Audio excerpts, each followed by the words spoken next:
अस्सलाम वालेकुम dear students. I hope so कि आप सब लोग ठीक होंगे।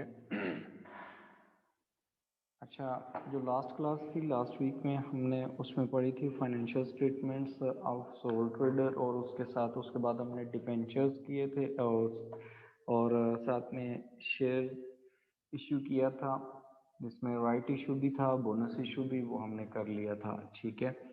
अच्छा, जो एमसीक्यूज मैंने आपको दिए थे उन एमसीक्यूज में देखें कि आपके पास ना क्या क्या प्रॉब्लम्स हैं। मुस्कान 20.9 ये मैं आपको करवा देता हूँ, पहले आप ये कर लें। एमसीक्यूज में वाले पे आए, फाइनेंशियल स्टेटमेंट्स ऑफ कंपनी के एमसीक्यूज।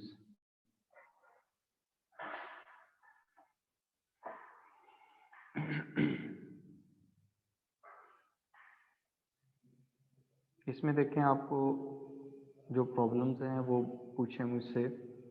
हमने क्वेश्चंस किए थे, कितने क्वेश्चंस कर लिए थे हमने क्वेश्चंस किए थे यहाँ पर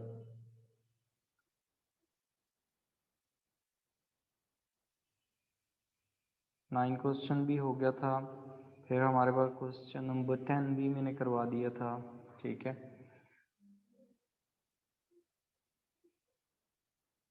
MCQ number 12 Muskan. Okay Kashyap, this is your first class. Okay, welcome. अब उसमें यह है कि आपने बेसिक्स तो पढ़ी होंगी, जो सर ने आपने फिजिकल क्लासेस में अगर आपने पढ़ा है तो बेसिक्स तो आपने कर लिए होंगे। ठीक है। अभी हम जो कर रहे हैं वो financial statements of sole trader, financial statements of sorry company कर रहे हैं, और उसमें डिबेंचर्स इशू, शेयर्स इशू, और उसमें राइट इशू और बोनस इशू हमने किया है। तो एमसीक्यूज कर रहे थे लास्ट क्लास में भी मैंने एमसीक्यूज दिए थे होमवर्क के तौर पर। तो मुस्कान आप कह रही हैं क्वेश्चन नंबर 12 करवा दें। अच्छा, देखें क्वेश्चन नंबर 12 को रीड करें। उसने कहा है कि आपके पास ना a company has authorised share capital of 1 million 50% issued. ठीक है। अब आप 50% इसमें से 1 मिलियन का 50% लें तो वो आपके आते हैं 500,000 डॉलर्स के आपने ऑर्डिनरी शेयर्स इशू किए हुए। ठीक हो गया। ये इशूड कैपिटल है आपका, issued ordinary share capital. Okay. उसके बाद उसने कहा है कि next 200,000 10% fully paid up preference shares. Preference shares जो हैं वो आपके हैं 200,000 के, और आप उस पे जो इंटरेस्ट आपने देना है, या जिसे हम कहते हैं प्रेफरेंस डिविडेंड देना है, वो 10% देना है। और उसके बाद 200,000 के आपने डिबेंचर्स इशू के, लोन लिया हुआ, 8% उस पर इंटरेस्ट आप पे करते हैं। उसने कहा प्रॉफिट, ऑपरेटिंग प्रॉफिट जो है वो आपका आया है for the most recent year is $100,000। ठीक है। आपका प्रॉफिट कितना है? $100,000 का। कहता है if the profits were fully distributed. ठीक है। ये इंपॉर्टेंट एक लाइन है कि अगर आप सारे का सारा प्रॉफिट जितना है सारा डिस्ट्रीब्यूट कर दें, इसका मतलब ये है कि आप सारे का सारा एज अ डिविडेंड दे दें। ठीक है। तो आपके पास रिटेन अर्निंग्स में जीरो हो जाना चाहिए, कुछ भी नहीं बचना चाहिए कि 100,000 है, सारे का सारा आपने इसमें से बचाना कुछ नहीं है, सारे का सारा डिस्ट्रीब्यूट कर देना है। कहते they would be sufficient to pay the ordinary dividend of, percentage आपने बतानी है। ठीक है। अब यहाँ देखें, आपके पास सबसे पहले जो है ऑपरेटिंग प्रॉफिट। ऑपरेटिंग प्रॉफिट का मतलब ये होता है कि आपका profit before interest and tax है। Profit before interest and tax वो कितना है? That is given $100,000। ये आपका $100,000 का है, ये सेकेंड लाइन के एंड पे गिवन है ये। उसके बाद इसमें से आप इंटरेस्ट या फाइनेंस कॉस्ट माइनस करेंगे। फाइनेंस कॉस्ट, फाइनेंस कॉस्ट जो होता है that is interest on loan. जी मुबशर लुकमान, आप क्वेश्चन टाइप करेंगे तो क्वेश्चन मेरे पास आएगा। आप हैंड रेज कर रहे हैं, you can not use mic. ठीक है। आप अपना क्वेश्चन टाइप कर दें, मैं क्वेश्चन रीड करके आपको आंसर करता हूँ। उसके बाद देखिए आपके जो डिबेंचर्स आपने लोन लिया है वो $200,000 का लोन लिया है और उस पे आप इंटरेस्ट ले रहे हैं 8%। ठीक है, कैलकुलेट 8% ऑफ 200,000 कितना बनता है ये। ठीक है, दिस वुड बी $16,000। आप इसको माइनस करेंगे, remaining would be 84,000। This is profit after interest. ठीक है, अब इसमें से आपने माइनस करना होता है टैक्स, लेकिन टैक्स आपको क्वेश्चन में गिवन नहीं है, तो इसका मतलब है रिमेनिंग प्रॉफिट जो होगा वो आपके पास प्रॉफिट आफ्टर टैक्स 84,000 आ जाएगा, प्रॉफिट आफ्टर टैक्स। अब इसमें से आपने क्या करना है, अब इसमें से आपने first of all you will provide preference dividend. आप प्रेफरेंस डिविडेंड इशू करेंगे। जो प्रेफरेंस डिविडेंड होता है वो कितना प्रेफरेंस डिविडेंड है, देखें जो फर्स्ट लाइन है उसके एंड पे गिवन है $200,000 आपने एट द रेट ऑफ 10%। ये 10% डिविडेंड है, preference dividend, fully paid preference shares हैं। तो प्रेफरेंस डिविडेंड $200,000 का आपने कितने परसेंट लेना है, 10%। ठीक है, तो ये बन जाएगा आपका 20,000, इट वुड बिकम 20,000। ठीक हो गया। अब आप जब इसको माइनस करेंगे रिमेनिंग वुड बी 64,000। ठीक हो गया, 64,000 would be profit available for ordinary share holders. ठीक है, अब आपके पास है ये प्रॉफिट है फॉर ऑर्डिनरी डिविडेंड।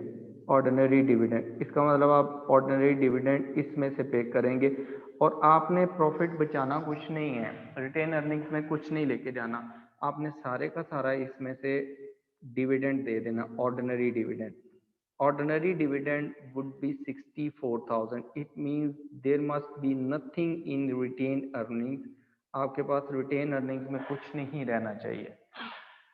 अब देखें आपका जो ऑर्डिनरी डिविडेंड आया है वो कितनी अमाउंट का आया है, वो आया आपके पास 64,000 का। उसने परसेंटेज पूछी है कि आप परसेंटेज बताएं कितनी होगी। तो जब आप परसेंटेज की तरफ जाएंगे तो परसेंटेज ऑफ ऑर्डिनरी डिविडेंड,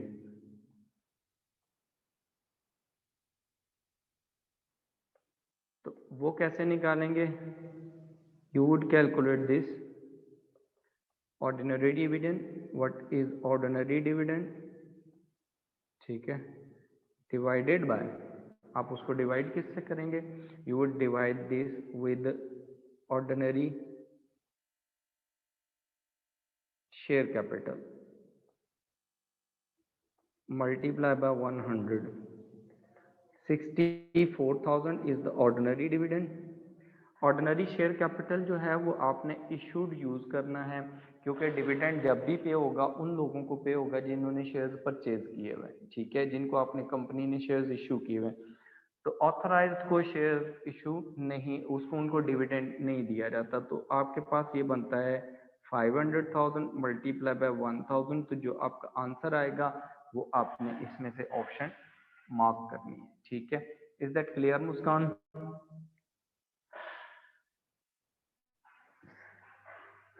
अच्छा, उसके बाद है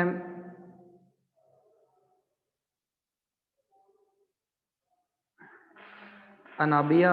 अनाबिया जैन, आपका क्वेश्चन है कि कौन से जो कॉस्ट है, which cost is included in administration and distribution cost. ठीक है, एडमिनिस्ट्रेशन और डिस्ट्रीब्यूशन जो कॉस्ट होती है ना वो कॉस्ट होती हैं, जैसे कि हेड ऑफिस है आपका, जो हेड ऑफिस है उसमें मैनेजर्स होते हैं, उनकी सैलरीज, उनको जो बेनिफिट्स दिए जाते हैं वो, उसके अलावा जो हेड ऑफिस का रेंट है, अगर अपनी बिल्डिंग होगी तो in that case that would be depreciation, वो भी हेड ऑफिस की एडमिनिस्ट्रेशन कॉस्ट में आ जाएगा।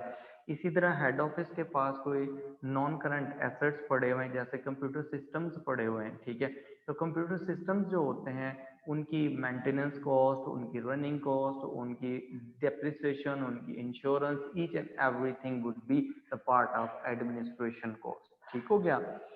जो डिस्ट्रीब्यूशन कॉस्ट होती है, डिस्ट्रीब्यूशन कॉस्ट का मतलब होता है कि जब आप प्रोडक्ट प्रिपेयर कर लेते हैं, उसके बाद जो स्टोर करते हैं, फिनिश्ड गुड्स स्टोर होती हैं, ठीक है।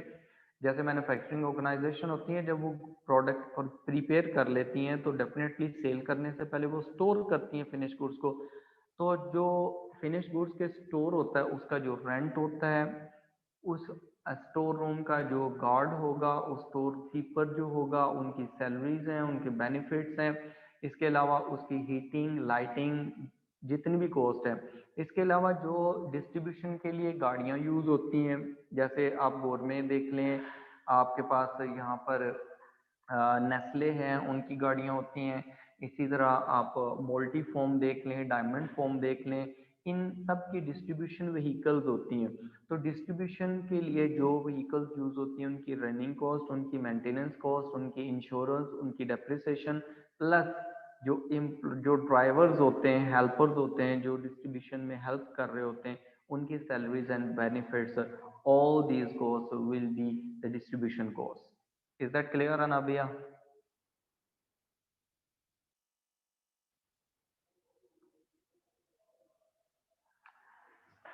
Okay.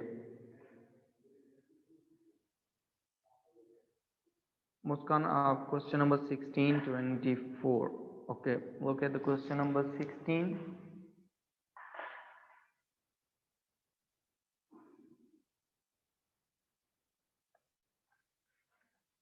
Question number 16. A company is financed by $10,000 one ordinary shares. इसका मतलब ये है कि ऑर्डिनरी शेयर्स कितने हैं, नंबर ऑफ ऑर्डिनरी शेयर्स कितने, 10,000 है, और एक शेयर की जो वैल्यू है, पार वैल्यू है, वो है 10,000, वो $1 है, ठीक है। तो जब आप इसे मल्टीप्लाई करेंगे इनको, तो आपके पास जो ऑर्डिनरी शेयर्स हैं उनकी जो वैल्यू निकलेगी वो $10,000 निकलेगी, ठीक है। उसके बाद उसने कहा $5,000 10% लोन। ये देखें, ये लोन है, लाइबिलिटी है, और उस पर इंटरेस्ट रेट कितना है, 10% है, और जो अमाउंट ऑफ लोन है दैट इज 5,000। ठीक हो गया। उसने कहा net profit before interest and tax, this is profit before interest and tax. Operating profit है 2500 का। टैक्स पेबल जो है वो है आपका 400 का, जो टैक्स आपने पे करना है। कहता है what is the maximum dividend per share payable for the year. ठीक है, आपने डिविडेंड बताना है कितना आप दे सकते हैं पर शेयर। पर मतलब होता है डिवाइड करना है, ठीक है। तो आपने डिविडेंड को डिवाइड करना है नंबर ऑफ ऑर्डिनरी शेयर से। First of all what will you do, you will calculate here profit before interest and tax. ये आपके पास गिवन है, वो कितना है, 2500 है, ठीक है। Out of this you will deduct finance cost, that is the interest. Interest कितना बनता है, $5,000 आपका लोन है, उस पर 10% है, इट वुड बिकम 500। 2000 आपका बच जाएगा आपके पास प्रॉफिट बिफोर टैक्स, ठीक है। Then you will deduct from this the tax, tax is given, the amount is given here 400, you will deduct this, remaining will be 1600, this will be the profit after tax, ठीक है। Profit after tax जो होता है, इसमें से preference dividend दिया जाएगा, but in this case there are no preference shares, it means the entire amount will be given as a ordinary dividend. तो उसने कहा है कि पर शेयर ऑर्डिनरी डिविडेंड कितना आएगा। तो आपने क्या करना है, आपका डिविडेंड, इसका फॉर्मूला क्या होता है, डिविडेंड डिवाइडेड बाय आप ऑर्डिनरी शेयर्स करेंगे, ordinary shares you will divide by this. आपके पास डिविडेंड जो है वो कितना बच जाता है, आप देखें आपके पास maximum dividend that you can give 1600, इससे ज्यादा तो डिविडेंड नहीं दे सकते आप, ठीक है। You will divide this by number of ordinary shares, look at the number of ordinary shares, number of ordinary shares are 10,000 ordinary shares, ठीक है। You will divide this by 10। अब आप कैलकुलेशन करके करें कि कितना आपका डिविडेंड निकलता है पर share. 1600 divided by 10,000 shares, this would be $0.10 पर शेयर। आप हर शेयर के अगेंस्ट $0.06 का डिविडेंड देंगे। Is that clear Muskan? Then question number 24, look at the question number 24.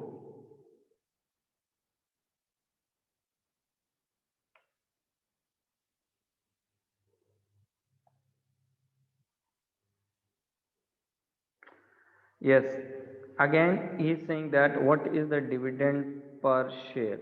आपने पर शेयर डिविडेंड निकालना है। द कैपिटल स्ट्रक्चर जो होता है ना, ये मैंने बताया था कि फाइनेंस कंपनी की कहाँ कहाँ से आती है, कैसे फाइनेंस कहाँ से आई है, क्या ऑनर्स ने बिजनेस को पैसा दिया हुआ है, कैपिटल लगा हुआ है, या डेट पे चल रही है organisation, that is known as capital structure. ठीक है, अब उसमें देखें उसने कहा है कि the capital structure of a company is shown 700,000 ordinary shares of $0.25 each. अब आप इनको अगर मल्टीप्लाई करें तो आपके पास जो वैल्यू आती है $175,000 की आ रही है। ठीक है, 175,000। उसके बाद आपके पास लोन देखें, उसने कहा है कि आपके पास जो लोन है ना, वो लोन कितना है, क्वेश्चन में जो गिवन है लोन उसने कहा है कि 8% लोन स्टॉक जो होता है ना, बेसिकली ये लोन को ही कहते हैं, जो आपने डिबेंचर्स इशू किए होते हैं, बॉन्ड्स वगैरह इशू किए होते हैं, उसके अगेंस्ट पैसा लिया होता है। 160,000 का आपका लोन है और उस पर इंटरेस्ट रेट है दैट इज 8%। ठीक है, कहता है during the year company made the profit before interest. ठीक है, profit before interest is consider as profit before interest and tax. ठीक है, profit before interest and tax. अब यहाँ देखें आपके पास जो प्रॉफिट दिया हुआ है ना, उसने वो दिया हुआ है आपको 105,000 का। The directors wish to distribute as much of the profits as possible by the way of dividend. ये सिमिलर क्वेश्चन है जो हमने लास्ट किया है, मैं आपको यहाँ पर ये करवा देता हूँ इस क्वेश्चन को भी। क्वेश्चन नंबर 24 है, इसमें देखें आपके पास जो profit before interest and tax दिया हुआ है दैट इज $105,000। ठीक हो गया, और उसमें से आपके पास जो इंटरेस्ट है या फाइनेंस कॉस्ट है वो कितनी है, वो आप माइनस कर लें। आपका लोन है 160,000 का। Of this 160,000 you will pay interest of 8%. Then you will get the answer profit before tax and you will deduct from this the tax। ठीक है, tax is not given in this question, it means it would be 0। ठीक है, then जो आपके पास answer आएगा that would be profit after tax। फिर आप क्या करते हैं, इसमें से you will deduct preference dividend if this is given in this question, but here in this question it is not given.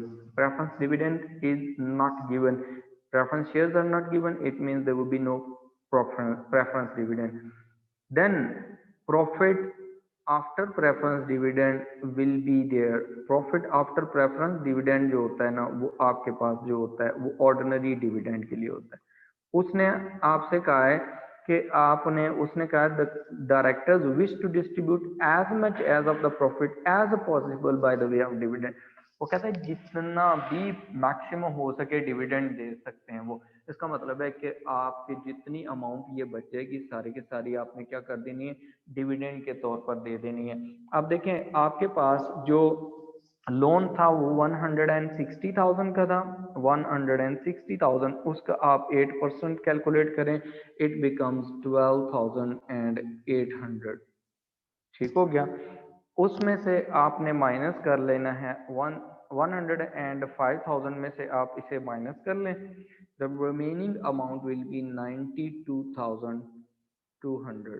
ठीक है, और उसमें से आपने टैक्स पे करना है, tax is 0, that's why the amount will be 92,200 will be profit after tax। After profit after tax then you will deduct preference dividend. Preference dividend is also 0. It means 92,200 will be available for ordinary dividend. और उसने कहा है कि पर share ordinary dividend कितना आप देंगे, तो आपके पास क्या आ जाएगा, इसको आप अगर यही अमाउंट सारी की सारी डिविडेंड आ जाएगी, तो डिविडेंड पर शेयर आपके पास आ जाएगा, पर शेयर वो आपके पास आ जाएगा dividend divided by ordinary shares. ठीक है, तो वो देखें आपके पास ऑर्डिनरी शेयर्स कितने हैं। ऑर्डिनरी शेयर्स आपके पास क्वेश्चन में गिवन है 92,200 is dividend total divided by ordinary shares 700,000। आप इसको 700,000 से डिवाइड कर लें, डिवाइडेड बाय 700,000 ऑर्डिनरी शेयर्स। ठीक है, तो आपके पास ये वैल्यू आ जाएगी। कितना डिविडेंड आएगा आपके पास, 4 डिजिट तक का उसने वैल्यूज दी हुई हैं, कुछ 2 डिजिट तक दी हुई हैं, तो आपकी वैल्यू आती है 10.13। ठीक है, अब यहाँ देखें ए की वैल्यू है 0.1317, ये वैल्यू जो ए ऑप्शन है that is the correct option. ठीक हो गया, इज दैट क्लियर? अच्छा, उसके बाद क्वेश्चन नंबर 48 एंड 50, लगता है बाकी लोगों ने क्वेश्चन किए ही नहीं है।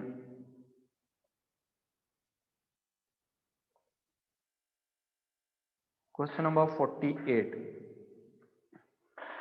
उसने कहा है कि आप what is the total value of the non current liabilities at 31 December 2016। Non current liabilities की टोटल वैल्यू बतानी है। Non current liabilities are long term liabilities. ठीक है, a company provides the following data on 1 January 2016। 10% debentures पे interest कितना है, 10%, that is payable in 2020। और आपका यहाँ पर करंट ईयर कौन सा चल रहा है, 1 जनवरी 2016। 31 दिसंबर को आपने इसको रिपोर्ट करना है। तो जो डेट्स होते हैं, जो डिबेंचर्स आपके पेएबल होते हैं विद इन अ ईयर, वो आपकी करंट लाइबिलिटी में आ जाएंगे। जैसे 31 दिसंबर से अगला नेक्स्ट 31 दिसंबर आ रहा है, 31 दिसंबर 2017 आएगा। इसके दौरान जो पेमेंट्स वो कर देंगे वो करंट लाइबिलिटीज होंगी, जो लोन नहीं पे करेंगे वो लॉन्ग टर्म लाइबिलिटीज आ जाएंगी। अब देखें आपके पास ना जो डिबेंचर्स हैं they are being payable in 2020, it means they are non current liabilities. उसके बाद बैंक लोन है that is payable in 2017, it means this is the current liability, this is your current liability, ये आपके पास current liabilities में आएगा।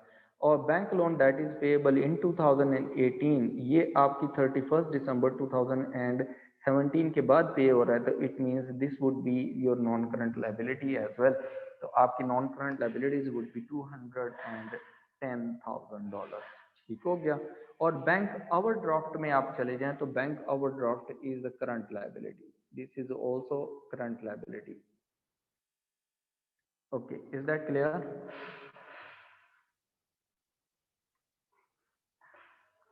Question number 50 देखें। Question number 50 में उसने कहा कि व्हाट इज द प्रॉफिट और लॉस फ्रॉम द ऑपरेशंस। आपको profit before interest and tax calculate करना है। You are required to calculate profit before interest and tax. उसने company A limited company provides the following information. उसने कहा है retained earnings at the start of the year. आपके start में retain earnings कितनी थी, retain earnings at the end of the year वो कितनी थी, वो भी उसने बता दी।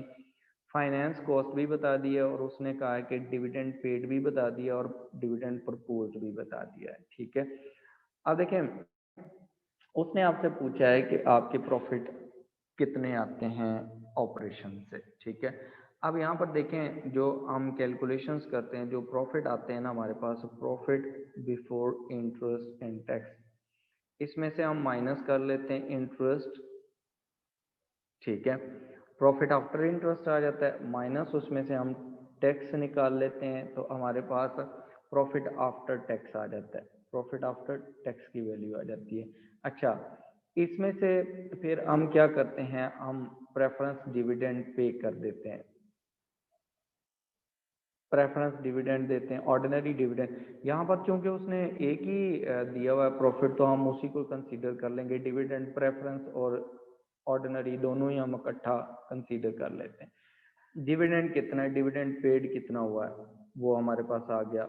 उसके बाद आपके पास जो नेक्स्ट वैल्यू आएगी, ये आपके पास रिटेन्ड अर्निंग्स की आ जाएगी।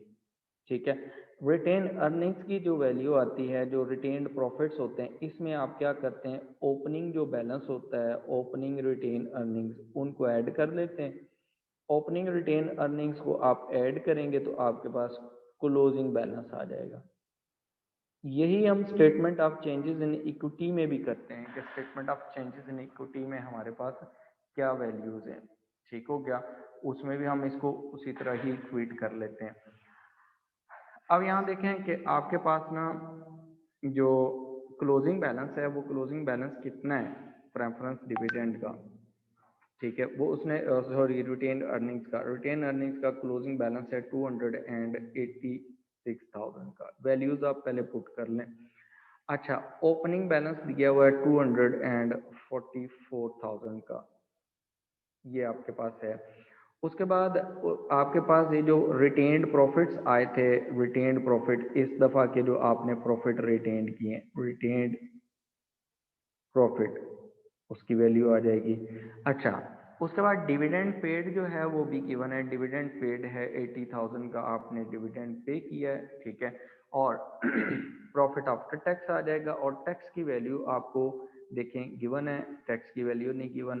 तो इंटरेस्ट की वैल्यू गिवन है, फाइनेंस कॉस्ट, फाइनेंस कॉस्ट कितनी है 12,000 की। तो अब आप इसको रिवर्स कैलकुलेशंस कर लेंगे।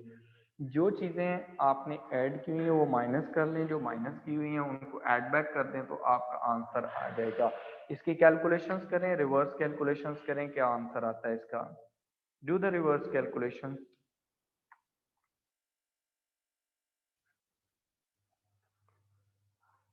और मुझे आंसर बताएं कि क्या आ रहा है।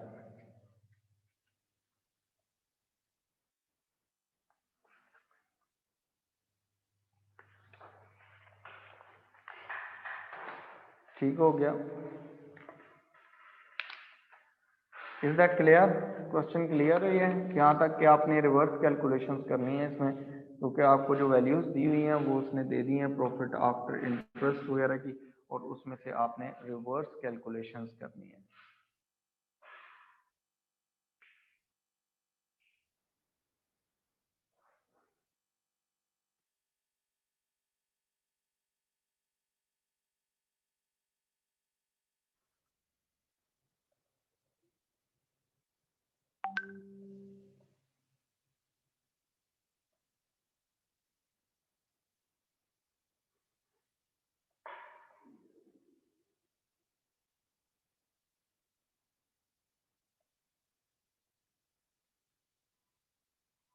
134,000 मुस्कान, ओके वेरी गुड। अच्छा देखें, यहाँ तक आप लोगों के ये क्वेश्चंस हो गए, मुस्कान आपके हो गए, बाकी आप लोग बताएं। अच्छा नाइला, आपने क्वेश्चन नंबर 30 का है, नाइला रजाक। अच्छा देखें, क्वेश्चन नंबर 13 देख लेते हैं। क्वेश्चन नंबर 13 में क्या है।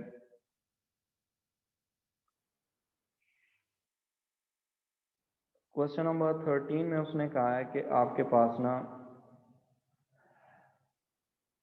what are the entries for dividends in the profit and loss appropriation account for the year ended 31st March 2002 and the balance sheet at that date। ठीक हो गया, उसने कहा कि आप बताएं प्रॉफिट एंड लॉस अकाउंट में आपके पास क्या एंट्रीज आएंगी अप्रोप्रिएशन अकाउंट के अंदर और बैलेंस शीट के अंदर। ठीक हो गया, अब देखें जो डाटा गिवन है, उसने कहा company made the following payments. ठीक है, कंपनी ने ये पेमेंट्स की हैं, कौन कौन सी पेमेंट्स की हैं उसने।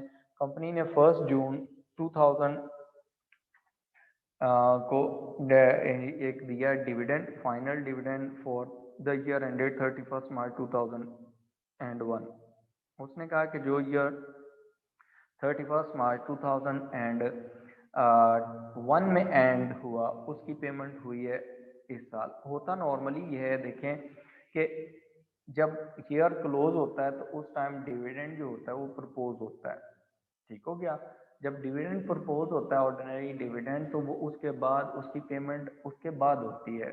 जब एजीएम होती है, एनुअल जनरल मीटिंग होती है, उसमें वो अप्रूव हो जाता है, डिक्लेयर हो जाता है, फिर उसकी पेमेंट मिलती है। ठीक है, तो यहाँ पर भी यही हुआ है कि 31 मार्च 2001 को आपने जो प्रपोज किया हुआ था डिविडेंड, फाइनल डिविडेंड, उसकी पेमेंट आपने यहाँ पर की, ये पेमेंट हुई है। ठीक है, 40,000 की।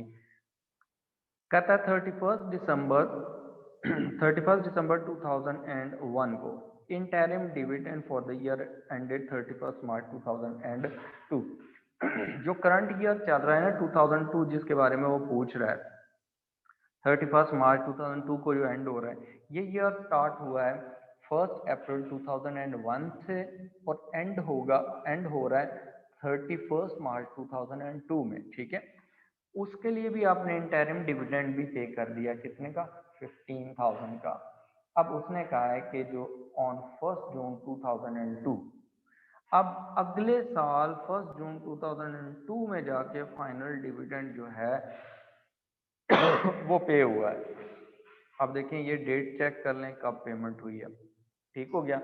अच्छा, अब आपसे वो क्वेश्चन ये कर रहा है कि आप बताएं कि जो डिविडेंड है वो आपने अप्रोप्रिएशन अकाउंट में कितना शो करना है और बैलेंस शीट में 31 मार्च 2002 को कितना शो करना है। ठीक हो गया। अब यहाँ देखें, जो हमने डिविडेंड पे किया है वो कितने पेमेंट करनी है, हमने पेमेंट कितनी की है।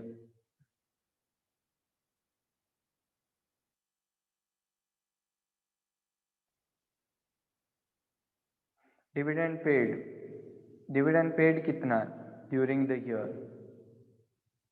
एक हमने पेमेंट की है 40,000 की, दूसरी पेमेंट की है हमने कितनी, 15,000 की। टोटल कितनी होगी, 55,000।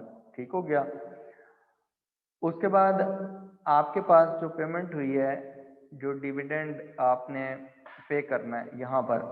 अब देखें, जो अप्रोप्रिएशन अकाउंट होता है, अप्रोप्रिएशन अकाउंट में जो आपने डिविडेंड डिक्लेयर किया इस दफ़ा, जो डिविडेंड था 31 मार्च 2002 को, एक तो डिविडेंड ये था आपका। ठीक है, जो अप्रोप्रिएशन अकाउंट होता है उसमें आपने कौन सा डिविडेंड शो करना है, एक तो डिविडेंड ये 50,000 वाला, ये आपका आ जाएगा, और उसके बाद आपने इस साल कितना डिविडेंड और दिए। ये दोनों डिविडेंड जो होते हैं ना, ये इस साल से रिलेटेड हैं, that the year which is going to be end on 31 March 2002। तो इसका मतलब है कि आप अप्रोप्रिएशन अकाउंट में यहाँ पर 65,000 इसको डिक्लेयर करेंगे। ठीक हो गया। और जो आपके पास जो बैलेंस शीट है उसमें क्या करेंगे, बैलेंस शीट में आपने क्या करना है टोटल, उसमें आपने जो डिविडेंड इस साल का अभी आपने प्रपोज कर दिया, अब इसमें जम्पशन ये लेनी है कि आपने इस साल का डिविडेंड जो प्रपोज किया है प्लस वो डिक्लेयर्ड हो गया है, यानी कि अप्रूव्ड हो गया है। जब अप्रूव्ड हो जाता है ना तो फिर उसको क्या किया जाता है, वो फिर लाइबिलिटी बन जाती है। अगर अप्रूव ना हुआ हो तो फिर लाइबिलिटी नहीं बनती। तो अब इसमें अजम्पशन ये होगी कि लाइबिलिटी के तौर पर अगर हमने शो करना है स्टेटमेंट ऑफ फाइनेंशियल पोजीशन में, जब तब शो करते हैं कि जब डिविडेंड प्रपोज हो जाए प्लस अप्रूव भी कर दें shareholders, then it becomes the liability. ठीक है, अदरवाइज ये लायबिलिटी नहीं बनती। ठीक है, ये बात याद रखिएगा।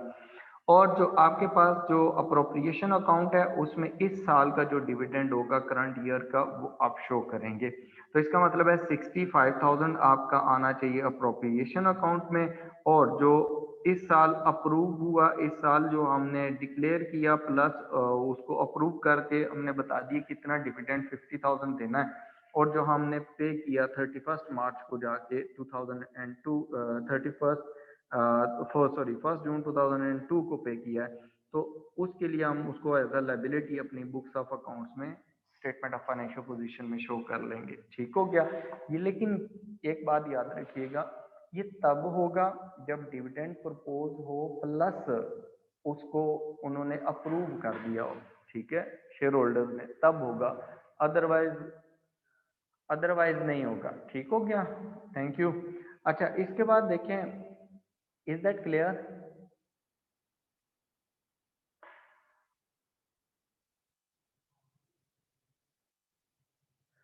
कश्यप सर, प्रेफरेंस शेयर होते तो डिविडेंड प्रेफरेंस शेयर पर आता। हाँ जी, जब प्रेफरेंस शेयर्स होंगे तो आपने प्रेफरेंस शेयर्स का डिविडेंड भी उसमें से माइनस करना है। ठीक है Nile or, the question number 13, is that clear?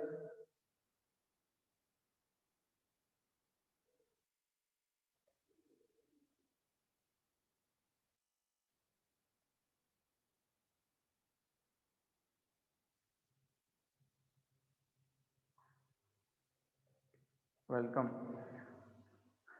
अच्छा देखें, यहाँ पर जो क्वेश्चंस हैं,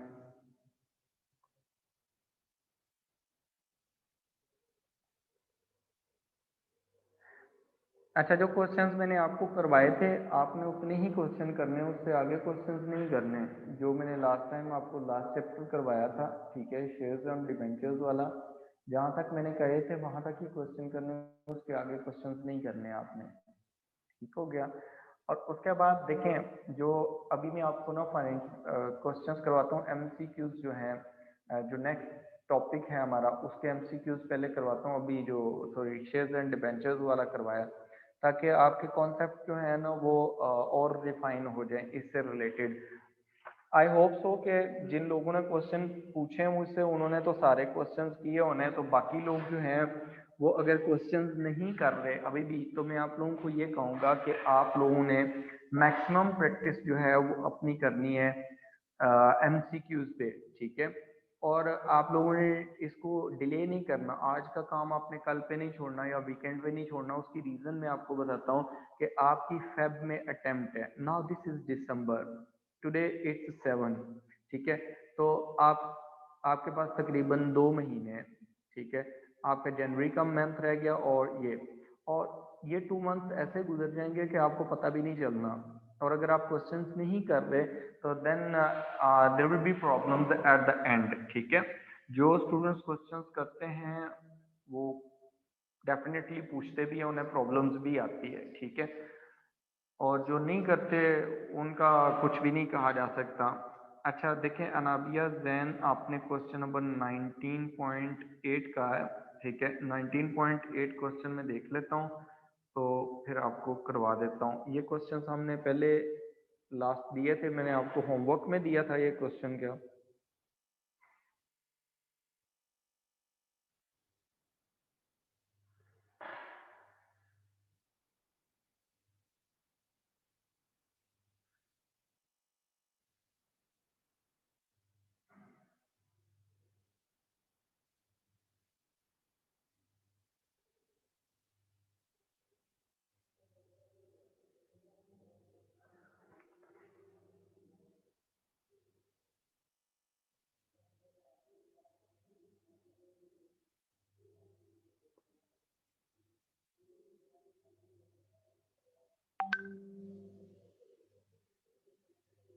देखें, आपके पास जो बुक है शायद उसमें ये 19.8 होगा, जो मैंने यहाँ शेयर की फाइल उसमें ये 20.8 होगा।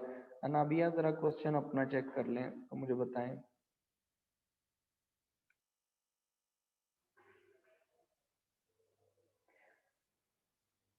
ये शेयर्स एंड डिबेंचर्स वाला चैप्टर है।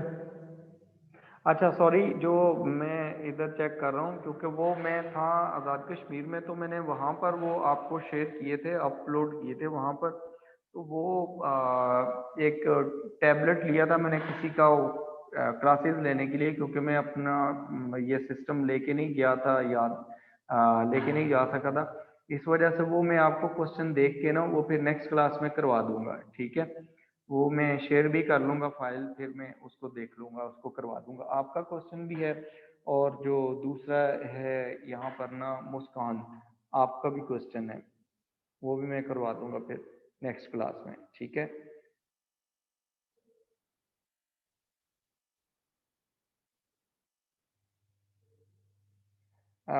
मुस्कान, ये क्वेश्चन मैं आपको ना नेक्स्ट क्लास में करवा दूंगा, क्योंकि वो फाइल मेरे पास नहीं है। वो फाइल मैंने अपलोड की थी आपको गूगल क्लासरूम में, लेकिन वो मेरे पास इस सिस्टम में नहीं पड़ी हुई।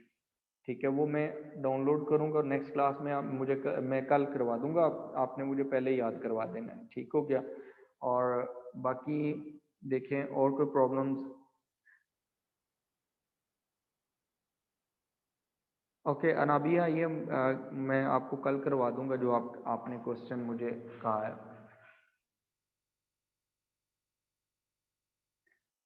ठीक है, क्योंकि इस टाइम वो मेरे पास अवेलेबल नहीं है।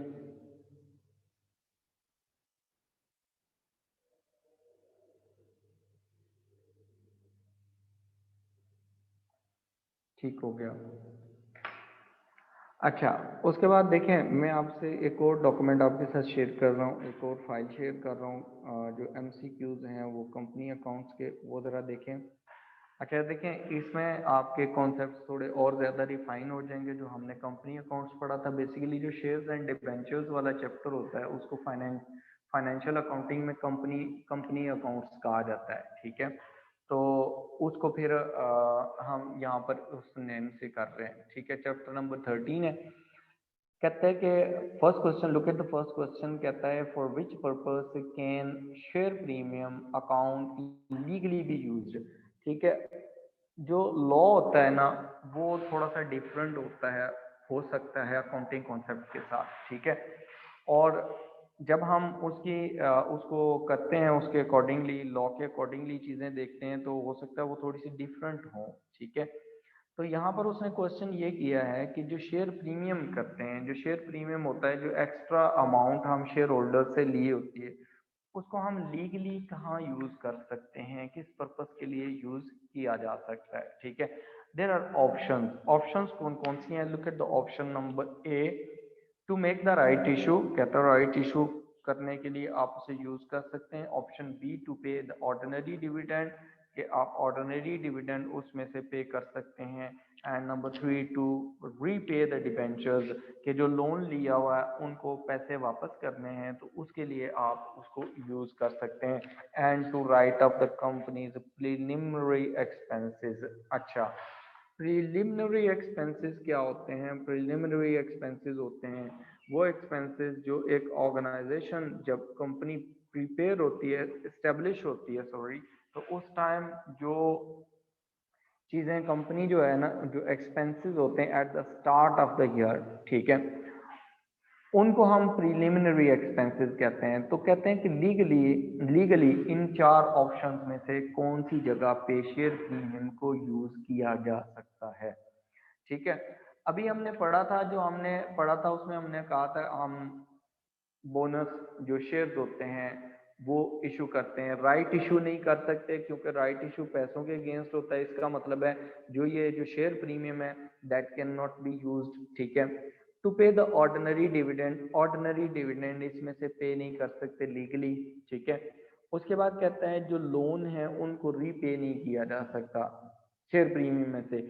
और रिमेनिंग हमारे पास जो ऑप्शन बचती है वो है to write off preliminary expenses, जो आपने कंपनी बनाते हुए साल के जो स्टार्ट में एक्सपेंसेस किए थे उनको आप कैपिटलाइज कर लेते हैं, अपने बुक्स ऑफ अकाउंट्स में लिख लेते हैं कि ये आपका एसेट है, वो एसेट है। प्रीलिमिनरी एक्सपेंसेस फिक्टिशियस एसेट इसे देख के तौर पर लिखा जाता है, और फिर आप उसको क्या करते हैं, उसको राइट ऑफ किया जा सकता है उसमें से, कि आप रिजर्व जो है शेयर प्रीमियम, जो रिजर्व हैं, capital reserve can be use to write off the preliminary expenses. ठीक है, तो D option is the correct option. ठीक हो गया। उसके बाद नेक्स्ट देखें, ऑप्शन जो क्वेश्चन नंबर 2 है, उसमें वो कहता है कि हाउ विल 45,000 बी डिस्ट्रीब्यूटेड। आपने $45,000 कैसे डिस्ट्रीब्यूट करने हैं? कहता है a company has just been wound up. ठीक है, ये कंपनी बंद हो गई। The only assets that remain have realised 45,000। इसका मतलब भी है, समझ लें इस क्वेश्चन को, कि कंपनी जो है वाइंड अप हो गई है। वुंड अप का मतलब होता है बंद हो गई है। ठीक है, कंपनी क्या हो गई है? क्लोज हो गई है। कंपनी जो क्लोज हुई है उसके कहता है and the only asset that remain have realised का मतलब है कि वो सेल कर दिया आपने एसेट 45,000 का। कितने का आपने एसेट सेल किया है? 45,000 का। उसने कहा है the summary of the companies capital structure, तो कैपिटल स्ट्रक्चर जो है उसकी समरी दे दी उसने कहा ऑर्डिनरी शेयर होल्डर्स के पास 20,000 उनकी इन्वेस्टमेंट थी, प्रेफरेंस शेयर होल्डर्स की 40,000 थी और लोन था वो 30,000 का था। उसने कहा आप बताएं कि आप ये जो $45,000 का आपने एसेट सेल किया है इस अमाउंट को कैसे यूटिलाइज करेंगे। ठीक है, अब इसकी यूटिलाइजेशन जो है उसमें देखें, सबसे पहली जो चीज होती है ना वो ये होती है कि आपने लोन पे करना है। ठीक है, क्या करना है आपने, हायरार्की ऑफ पेमेंट ये आपको बता देता हूँ। हायरार्की ऑफ पेमेंट, अगर आपका बिजनेस कभी बंद हो जाए तो बिजनेस जब बंद होगा तो आपके एसेट्स जो हैं वो सेल किए जाएंगे। तो सेल किए जाएंगे तो आपके पास ना उसको कैसे आप लेके चलेंगे, यानी कि पेमेंट्स कैसे करेंगे, हायरार्की क्या होगी। फर्स्ट ऑफ ऑल तो आप डेट की पेमेंट करेंगे। सबसे पहले क्या करेंगे, फर्स्ट पे डेट की पेमेंट करेंगे। ठीक है, सेकंड नंबर पे फिर आप प्रेफरेंस शेयर होल्डर्स को पेमेंट करेंगे और थर्ड नंबर पे आपने पेमेंट करनी है ऑर्डिनरी शेयर होल्डर्स को। अब देखें ऑर्डिनरी शेयर होल्डर्स का जहाँ रिस्क ज़्यादा होता है, रिवॉर्ड भी ज़्यादा होता है कि अगर जो पैसा बचेगा, जो डिविडेंड बचेगा वो उनका है, प्रेफरेंस शेयर होल्डर्स का नहीं है, उनको पहले ही डिविडेंड दे दिया जाता है। वहाँ पर उनका रिस्क भी ज़्यादा होता है। ठीक है, ये उस कॉन्सेप्ट से रिलेटेड है कि अगर कंपनी क्लोज हो जाती है तो eight the and ordinary share holders को वही मिलेगा जो बचेगा, अदरवाइज कुछ नहीं मिलेगा। अब यहाँ देखें, सबसे पहले जो लोन है इसको पेमेंट करेंगे आप 30,000 की, आपका 45,000 है total payment, total amount receive हुई है। 30,000 उसमें से आपने दे दिया डेट का, लोन दे दिया वापस। जब लोन दे दिया बाकी आपके पास रिमेनिंग अमाउंट बच गई कितनी, 15,000। तो जो 15,000 अमाउंट है वो प्रेफरेंस शेयर होल्डर्स को 40,000 देना था, उसमें से you will just pay them 15,000, बाकी अमाउंट उनको पे नहीं होगी and ordinary share holders will get nothing. ठीक हो गया। तो अब देखें ऑप्शन, इनमें से कौन सी ऑप्शन करेक्ट होगी यहाँ पर, फिर option B is the correct option because loan stock is being paid fully, preference shares are being paid partly। ठीक है, उनको partly पेमेंट हो गई है and ordinary shareholders are getting nothing। ठीक है, ये क्लियर है। ये रिस्क एंड रिवॉर्ड से रिलेटेड क्वेश्चन है कि जहाँ पर ऑर्डिनरी शेयर होल्डर्स के रिस्क ज्यादा होता है, रिवॉर्ड ज्यादा होता है, रिस्क भी ज्यादा होता है। ठीक है, डिविडेंड भी एंड पे मिलता है और अगर in case of in case of winding up of company, first of all debt holders will be paid, then preference shareholders will be paid, at the end ordinary shareholders will be paid if something will be remaining। ठीक हो गया। उसमें question number 3 देखें, look at the question number 3। उसने कहा है कि what was the distributable profit for the accounting year ended 31 अगस्त 99। ठीक है, आपके 31 अगस्त 99 में कितनी पेमेंट जो है डिस्ट्रीब्यूटेबल प्रॉफिट्स होंगे। उसमें देखें जो आपके पास यहाँ पर प्रॉफिट्स हैं, उसने कहा the data shows the income statement of the company for the year ended 31 August 99। Operating profits 40,000 के हैं आपके पास। ठीक है, उसमें से आपने इंटरेस्ट पे कर दिया 6,000 का, रिमेनिंग आपके पास है प्रॉफिट आफ्टर इंटरेस्ट आ गया 34,000। कहता है profit on the sale of the investment shares आपके 68,000 आ गए। ठीक है, और उसके बाद उसने कहा कि आपके पास transfer to the general reserves आ गए और 30,000 के, और unappropriated profits for the year आपके पास आ गए 72,000 के। ठीक हो गया। अच्छा, उसने आपको बताया कि आप बताएं कि डिस्ट्रीब्यूटेबल आपके प्रॉफिट्स कितने कितने प्रॉफिट्स को आप डिवाइड कर सकते हैं डिविडेंड के तौर पर, ठीक है, या आगे रिजर्व्स में ट्रांसफर कर सकते हैं। देखें, जो आपका प्रॉफिट आता है इंटरेस्ट के बाद, ठीक है, और टैक्स के बाद, वो आपका होता है। अब ये आपका 102,000 की जो अमाउंट है ना, इसको आप क्या कर सकते हैं, इसको आप डिवाइड कर सकते हैं, क्योंकि उसने कहा profit on the sale of investment share. इसका मतलब है कि कंपनी ने कहीं और अपने शेयर्स परचेज किए हुए थे, उनको सेल किया, वहां से भी प्रॉफिट आ गया कंपनी को, तो वो कंपनी का प्रॉफिट भी जो है वो ट्रेडिंग एक्टिविटी के तौर पर कंसीडर किया जाएगा, ठीक है।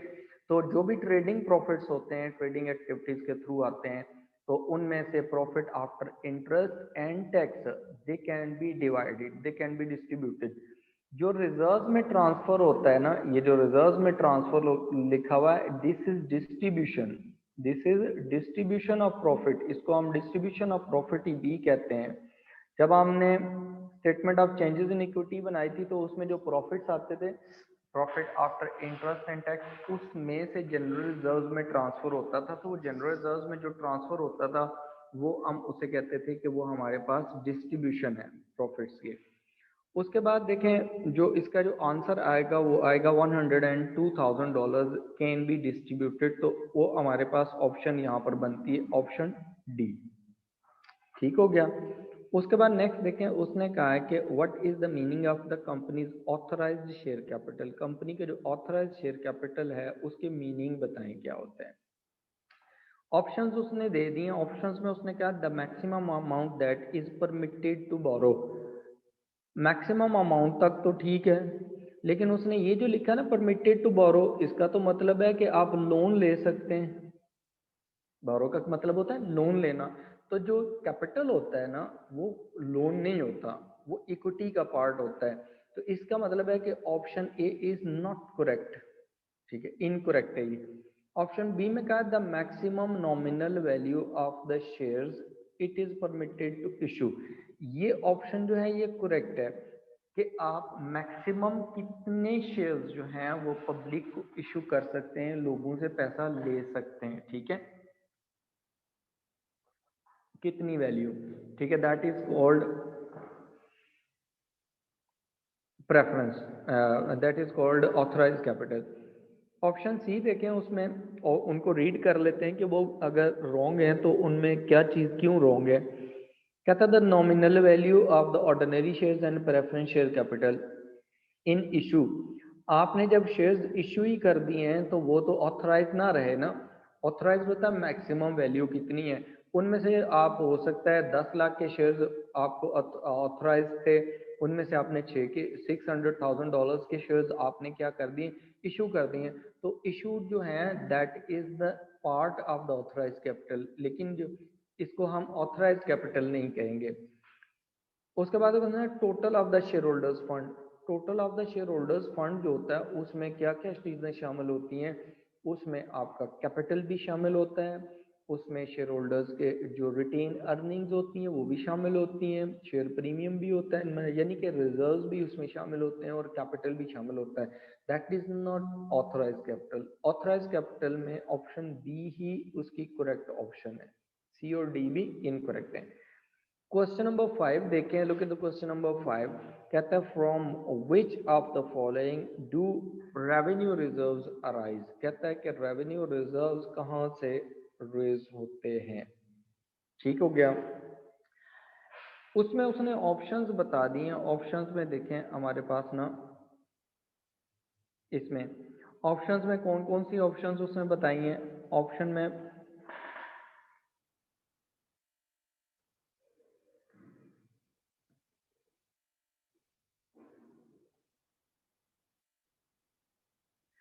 उजाला क्वेश्चन नंबर 1 का आंसर जो है वो D option is correct option. ये मैंने उसको किया हुआ है, सर्कल किया हुआ है ये क्वेश्चन, ये डी पार्ट, ठीक है। उसके बाद देखें क्वेश्चन जो है, क्वेश्चन नंबर 5 हम कर रहे थे। उसने कहा from which of the following do revenue reserves arise, के रेवेन्यू रिजर्व्स आप कैसे जनरेट करते हैं, ठीक है। उसमें ऑप्शंस देख लें, हमारे पास ऑप्शंस कौन कौन सी हैं। कहता है issue of the new shares by a company. जब आप न्यू शेयर्स इशू करते हैं तो उसमें आप शेयर प्रीमियम तो जनरेट कर लेते हैं। तो शेयर प्रीमियम होता है वो आपके पास कैपिटल रिजर्व होता है। न्यू शेयर से आपके पास कैपिटल रिजर्व्स होते हैं जनरेट। वो किस शेप में होते हैं capital reserves? Capital reserves in the shape of share premium. ठीक है, ये तब हो सकते हैं। इसका मतलब है ऑप्शन 1 इज इनकरेक्ट बिकॉज ये जब शेयर इशू करके आपने रिजर्व्स क्रिएट करने हैं या शेयर प्रीमियम करना है तो वो आपके पास क्या है, वो आपके पास कैपिटल रिजर्व्स हैं। Then second one, revaluation of non current asset. Revaluation of non current assets भी कैपिटल रिजर्व्स होते हैं, ये भी हमने डिस्कस किए थे कैपिटल रिजर्व्स में। तो ये ऑप्शन भी इनकरेक्ट है। देन सी ऑप्शन में वो कहता है share premium received on the issue of share. तो ये भी शेयर, ये आपका ये भी क्या है, कैपिटल रिजर्व्स है। जो पहले ऑप्शन है वही है शेयर कैपिटल, उसने बस डिफरेंट तरीके से उसको मोल्ड कर दिए। Then trading activities of the company. Company की जो ट्रेडिंग एक्टिविटीज होती हैं जिससे उनको प्रॉफिट जनरेट होते हैं, प्रॉफिट जनरेट आगे होके चले जाते हैं रिजर्व्स, उसमें जनरल रिजर्व्स क्रिएट हो जाते हैं, ट्रांसफर हो जाती है अमाउंट, रिटेन प्रॉफिट्स आ जाते हैं, रिटेन अर्निंग्स, वो सारे के सारे आपके पास यहाँ पर रेवेन्यू रिजर्व्स होते हैं। ठीक है, इज दैट क्लियर? अच्छा, उसके बाद क्वेश्चन नंबर 6 देखें। उसने कहा है कि विच item of expenditure should the directors consider delaying. ठीक है, वो कहता है कि कौन से जो डायरेक्टर्स हैं, कौन सा जो एक्सपेंडिचर है उसको कंसीडर कर सकते हैं कि उसको डिले किया जाए। ठीक हो गया।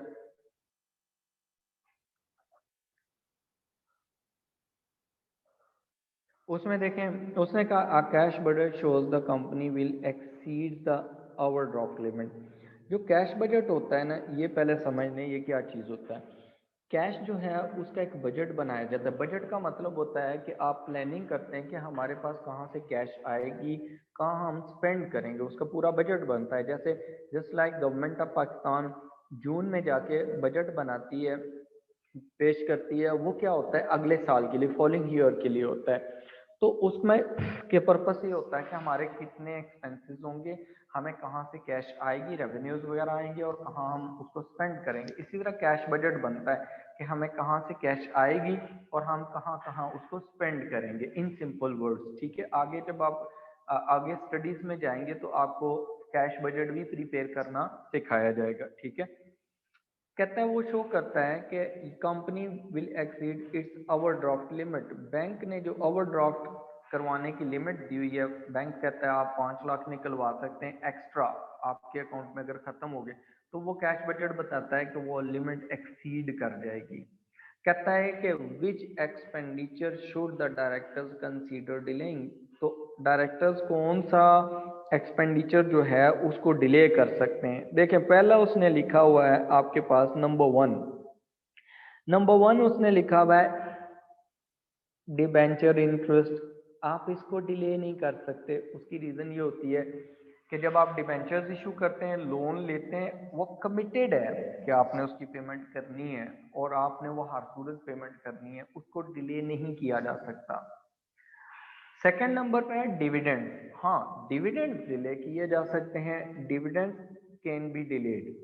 ठीक हो सकता है कि आप ऑर्डिनरी शेयर होल्डर्स को इस दफा डिविडेंड ना दें, प्रेफरेंस शेयर होल्डर्स को इस दफा डिविडेंड ना दें, अगली दफा दे दें। ठीक है, देख इट कैन बी डिलेड। जो रेंट वगैरह है वो भी आप डिले नहीं कर सकते, पॉसिबल नहीं है। और टैक्स भी आप डिले नहीं कर सकते क्योंकि इस पे भी फाइन लगते हैं।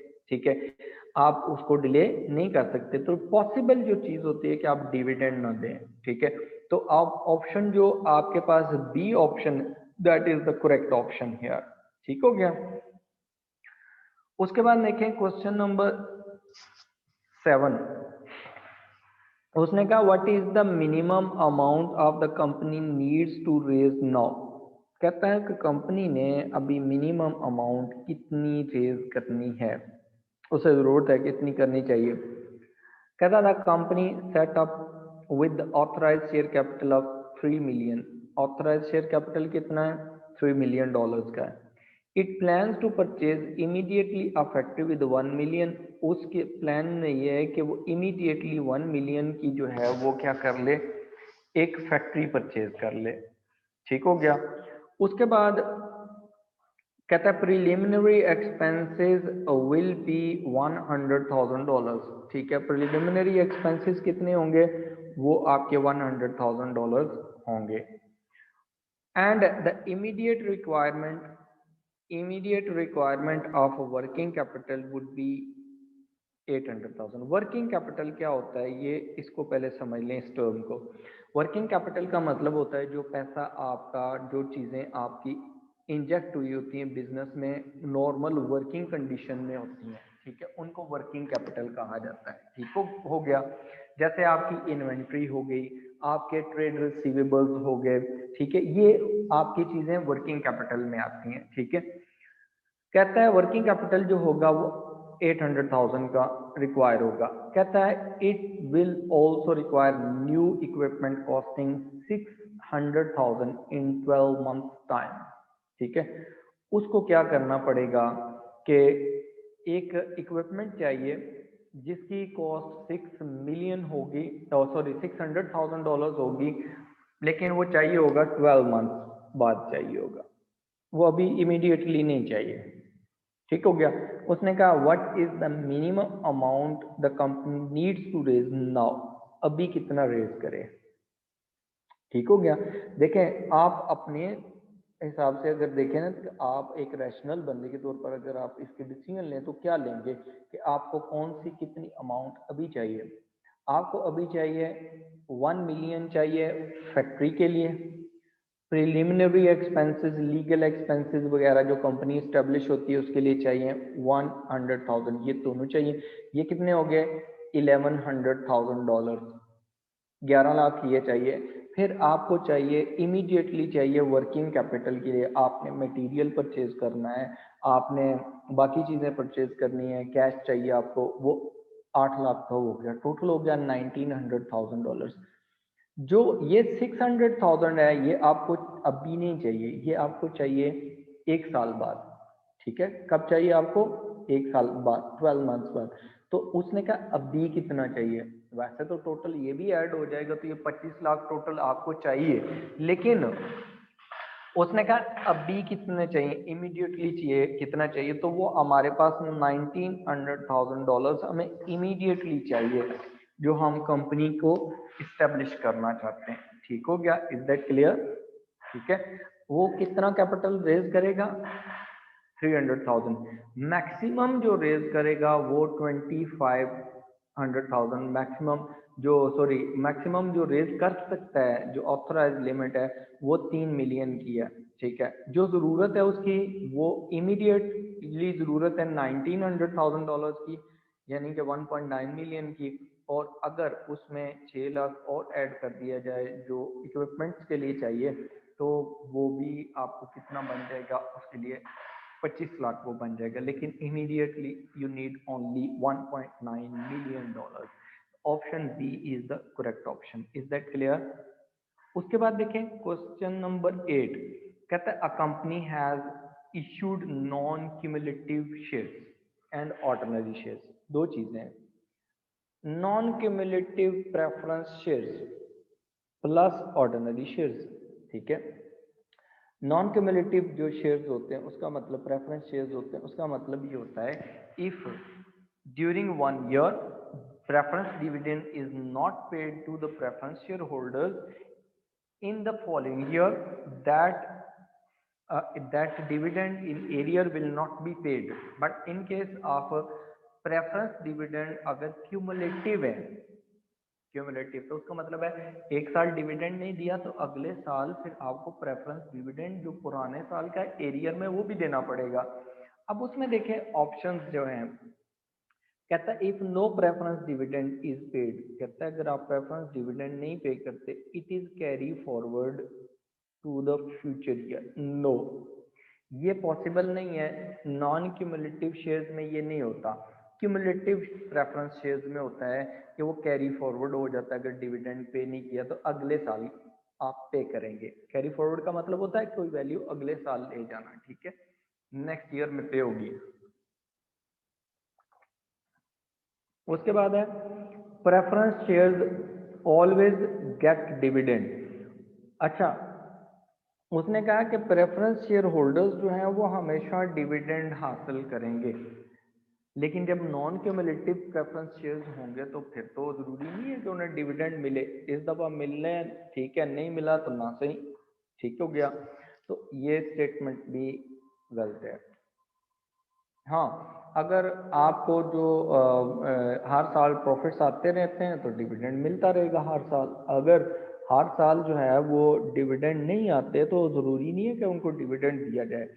कहता है preference share holders and ordinary share holders always get dividend. ये भी ज़रूरी नहीं है। ऑर्डिनरी शेयर होल्डर्स को तो चांसेस ये होते हैं कि प्रॉफिट ना आए तो मिलेंगे नहीं। प्रेफरेंस शेयर होल्डर्स को ये होता है कि अगर वो क्यूमुलेटिव है तो मिल सकता है, लेकिन अगर प्रॉफिट आए नहीं है, इस साल नहीं मिलेगा, सब्सिक्वेंट ईयर में मिल जाएगा, ठीक है। लेकिन ये स्टेटमेंट करेक्ट नहीं है कि आप हर साल उनको डिविडेंड उनको मिल जाएगा। Then D, preference share holders may get dividend. Preference share holders may get मतलब उनको डिविडेंड मिल सकता है, ठीक हो गया। उनको डिविडेंड क्या मिल सकता है। अगर आपके प्रॉफिट्स आ रहे हैं, ठीक आ रहे हैं तो डिविडेंड मिलेगा, नहीं आ रहा है तो नहीं मिलेगा। मे का वर्ड जो यूज हुआ है इसका मतलब है चांस है, लेकिन ऊपर वाली जो स्टेटमेंट्स दोनों है ना वो कंफर्म कहती हैं हाँ जी मिलेगा ही मिलेगा हर साल। जरूरी नहीं है हर साल दिया जाए। If there will be profits then dividend will be paid. Is that clear? ठीक है। उसमें देखें नेक्स्ट आपके पास जो है उसने कहा the diagram represents the capital and reserves, capital and reserves of the company before dividend is proposed. वो कहता है डिविडेंड प्रपोज होने से पहले जो है वो उसने बताया है आपके पास कंपनी का कैपिटल एंड रिजर्व। उसने कहा कि ऑर्डिनरी शेयर कैपिटल जो है 40% है, जनरल रिजर्व उसमें 10% है, रीवैल्यूएशन रिजर्व 25% है, रिटेन्ड प्रॉफिट्स जो हैं वो आपके 5% है, और शेयर प्रीमियम जो है वो आपका 20% है। ठीक हो गया। उसने नेक्स्ट कहा है कि the total of the capital and reserves, जो टोटल है ना कैपिटल का और रिजर्व्स का वो है 1.1 मिलियन का, 11 लाख है। कहता है what is the maximum amount that can be distributed to the share holder as a dividend. ठीक हो गया। उसने कहा आप बताएं मैक्सिमम कितनी अमाउंट है जो डिस्ट्रीब्यूट हो सकती है शेयर होल्डर्स में एज अ डिविडेंड। ठीक हो गई। अच्छा देखें इसमें जो डाटा गिवन है रिटेन प्रॉफिट्स, हाँ अब इसकी कैलकुलेशंस करनी पड़ेंगी, थोड़े से इसको अंडरस्टैंड करना पड़ेगा कि आपके रिटेन अर्निंग्स जो रेवेन्यू रिजर्व्स हैं वो कितने हैं। ठीक है, वो कितने रेवेन्यू रिजर्व्स, रेवेन्यू रिजर्व्स जो हैं उसमें एक रिटेन प्रॉफिट्स हैं और एक जनरल रिजर्व्स हैं। ठीक है, उनको डिवाइड किया जा सकता है as a dividend among the share holders. ठीक हो गया। अब वो देखें आपके पास वो कितने आते हैं। आपके पास जो यहाँ पर रिटेन प्रॉफिट्स हैं वो हैं आपके पास 5%, और जनरल रिजर्व्स हैं वो हैं आपके पास 10%। टोटल इन दोनों को अगर आप ऐड अप कर लें तो दे बिकम 15%। ठीक हो गया। अब जो 15% है इनमें से अगर डिविडेंड देना पड़ जाए तो इनमें से डिविडेंड दे देंगे। ठीक है, आप अगर करते हैं ना बोनस इशू शेयर तो वो फिर आप रिवैल्यूएशन रिजर्व्स और शेयर प्रीमियम को पहले यूज करेंगे। ठीक हो गया। लेकिन अब बात हो रही है कि जो डिविडेंड है वो कितना दिया जा सकता है, मैक्सिमम अमाउंट कितनी हो सकती है डिविडेंड। तो आपका कैपिटल है 11 लाख का, 11 लाख में से आपका 15% जो है वो आपका आ रहा है रेवेन्यू रिजर्व्स। तो 11 लाख का 15% कितना निकलेगा, निकालें, कैलकुलेट करें कितना आता है।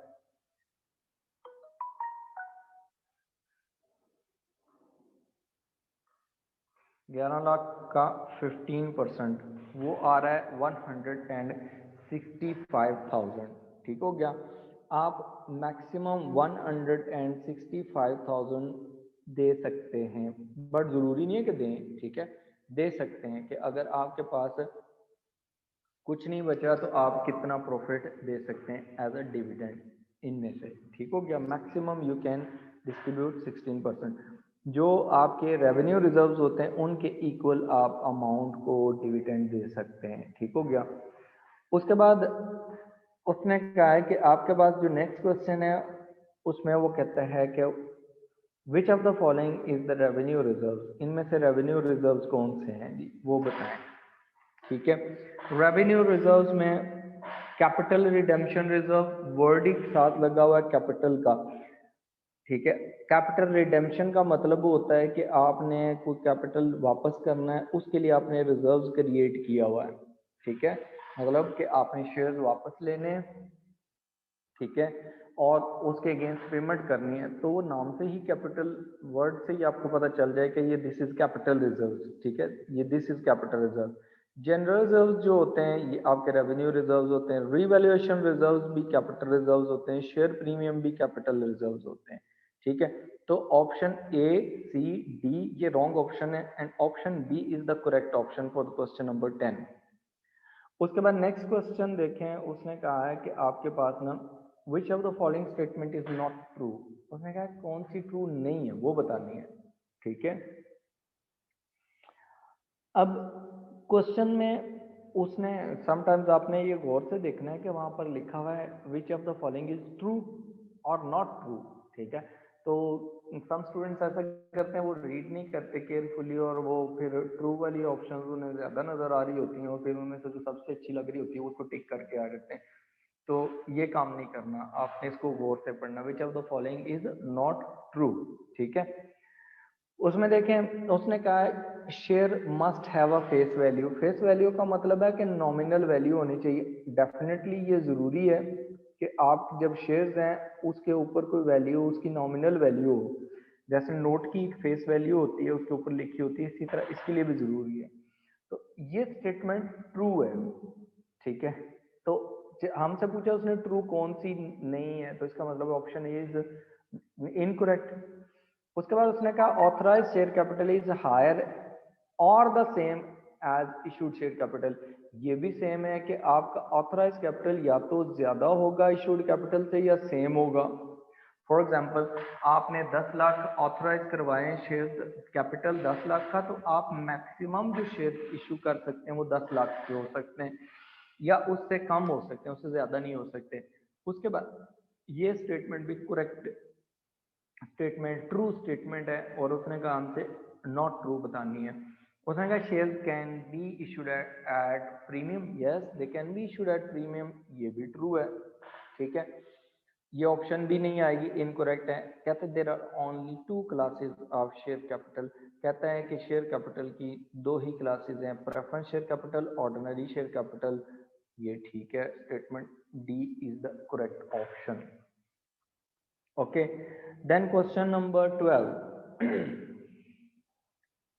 क्वेश्चन नंबर 12 में उसने कहा what type of capital must all limited companies have, कहता है कि कौन सी टाइप का कैपिटल जो है वो सारी कंपनीज के पास होना चाहिए, ठीक है। जरूरी है, मस्ट का वर्ड यूज किया उसने, कहा मतलब जरूरी है कि जितनी भी लिमिटेड कंपनीज हैं उनके पास इस तरह का कैपिटल लाजमी हो। कन्वर्टेबल लोन स्टॉक, देखें लोन जो होता है ना, जरूरी नहीं है कि सारी कंपनीज ही लोन लें, कोई लॉ नहीं है, कोई कंपल्शन नहीं है, ठीक हो गया। अब जो आपके पास ऑप्शन, इसका मतलब है option A is incorrect. Option B उसने कहा डिबेंचर्स, ये भी नहीं, क्योंकि ये भी तो लोन है, लाजमी नहीं है कि लोन लिया जाए हर दफा, हर कंपनी लोन ले जो भी बनाए, ठीक है। जरूरत होगी तो लेंगे, नहीं होगी तो नहीं लेंगे। अच्छा, उसके बाद ना ऑर्डिनरी शेयर कैपिटल, ऑर्डिनरी जो शेयर कैपिटल है ये तो होना जरूरी है, इसके बगैर जो है ये कंपनी काम नहीं कर सकती। ऑर्डिनरी शेयर होल्डर, ऐसा नहीं हो सकता कि सारे का सारा लोन ले लिया जाए या सारे के सारे प्रेफरेंस शेयर्स इशू कर दिए जाएं। प्रेफरेंस शेयर्स इशू करना भी कोई कंपल्शन नहीं है, ठीक है। उसने पूछा कंपल्सरी क्या है, तो ordinary share issue capital issue करना कंपल्सरी है, ठीक हो गया। उसके बाद नेक्स्ट देखें, कहता है which is not source of long term finance. उसने कहा लॉन्ग टर्म फाइनेंस का सोर्स नहीं है। बैंक ओवरड्राफ्ट डेफिनेटली ये आपका शॉर्ट टर्म लायबिलिटी है, शॉर्ट टर्म लायबिलिटी है। उसने पूछा है कि लॉन्ग टर्म सोर्स नहीं है, वो बताएं। इसका मतलब है option A is the correct option. ठीक है, option A is the correct option.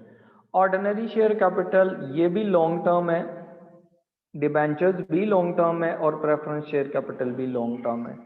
इसका मतलब ये है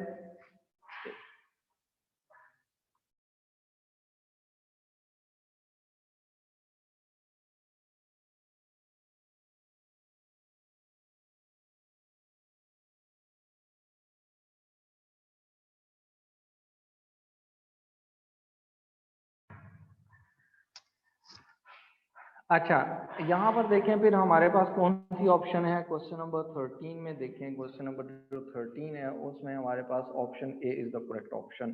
देन क्वेश्चन नंबर 14 कहता है कि which of the following is a realised gain.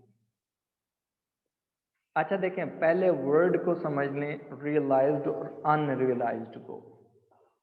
दो स्टेटमेंट्स होती हैं, realised gain and unrealised gain.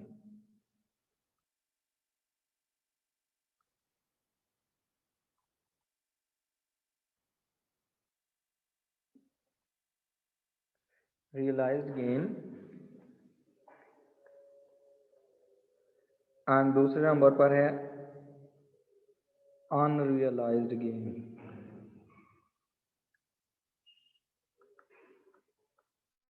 जो हमारे पास रियलाइज्ड गेन होती है ना, उसमें क्या होता है कि आप क्या करते हैं, एसेट और गुड्स और सोल्ड, ठीक है ना, आप एसेट या गुड्स जो हैं उनको सेल कर देते हैं। जैसे आपके पास कार पड़ी थी, आपने कार सेल कर दी, आपको उस पर प्रॉफिट आ गया, ठीक है, that is called realised gain. आपके पास बिल्डिंग पड़ी हुई थी, आपने बिल्डिंग सेल कर दी और उससे प्रॉफिट गेन कर लिया, अर्न कर लिया, that is known as realised gain. तो जो अनरियलाइज्ड गेन होती है ना, अनरियलाइज्ड गेन, उनका मतलब ये होता है कि एसेट और goods are not sold,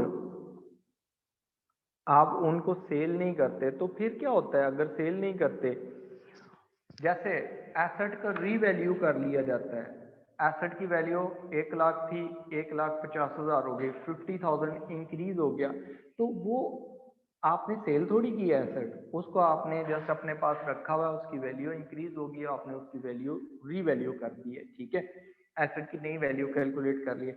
in that case वो अनरियलाइज्ड गेन होगा। तो रियलाइज्ड गेन जो होता है उसका मतलब होता है आपने चीज सेल की और उससे आपने प्रॉफिट जनरेट किया, that is known as realised gain, ठीक है।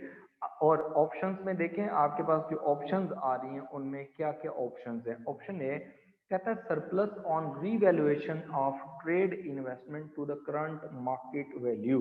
कहता है कि आपके पास सरप्लस आया है ऑन रीवैल्यूएशन। तो सरप्लस जो होता है रीवैल्यूएशन का, उसका मतलब होता है कि रीवैल्यूएशन रिजर्व्स क्रिएट हो गए बट कैश में नहीं हुए, ठीक है। तो ये अनरियलाइज्ड गेन होती है, दिस इज अनरियलाइज्ड गेन, कि आपने मार्केट वैल्यू पे ट्रांसफर कर लिया अपनी जो नेट बुक वैल्यू है उसको एसेट ऊपर ले गए, ठीक हो गया।